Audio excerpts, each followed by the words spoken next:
ത്രിയേക ദൈവത്തിന് സ്തുതി. കർത്താവിൽ ഏറ്റവും സ്നേഹമുള്ളവരെ, ക്രിസ്തുവേശുവിൽ സ്നേഹവന്ദനം. നമ്മുടെ ദൈവം വിശ്വസ്തന്മാരോട് കരുണയുള്ളവനാണോ?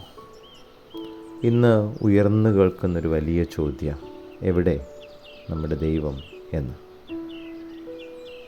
ഉൽപ്പത്തി പുസ്തകം 19 അധ്യായം 16 വാക്യത്തിൽ, അവൻ താമസിച്ചപ്പോൾ യഹോവ അവനോട് കരുണ ചെയ്യുകയാൽ ആ പുരുഷന്മാർ അവനെയും ഭാര്യയെയും 2 പുത്രിമാരെയും കൈക്ക് പിടിച്ച് പട്ടണത്തിൻ്റെ പുറത്ത് കൊണ്ടുവന്ന് ആക്കി. സോദോമിൻ്റെ മ്ലേച്ഛത മൂലം ആ നഗരത്തെ നശിപ്പിക്കുമെന്ന് ദൈവപുരുഷന്മാർ ലോത്തിനോട് പറയുകയും, പക്ഷേ എത്രയും വേഗം ഇവിടെ നിന്ന് പുറത്തു പോകണം എന്ന ആജ്ഞയ്ക്ക് ലോത്ത് മറ്റു പല കാര്യങ്ങളും ഉള്ളതുകൊണ്ട് താമസിക്കുമ്പോൾ യഹോവയായ ദൈവം അവൻ വിശ്വസ്തനായിരുന്നതുകൊണ്ട് അവനോട് കരുണ കാണിച്ചു എന്ന് നമ്മൾ വായിക്കുക.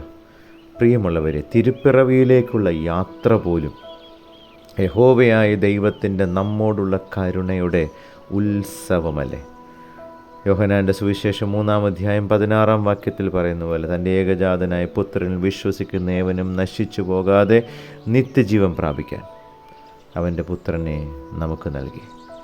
പ്രിയമുള്ളവരെ, ഈ കാരുണ്യവാനെ മുറുകെ പിടിക്കാം. ദൈവം അനുഗ്രഹിക്കട്ടെ.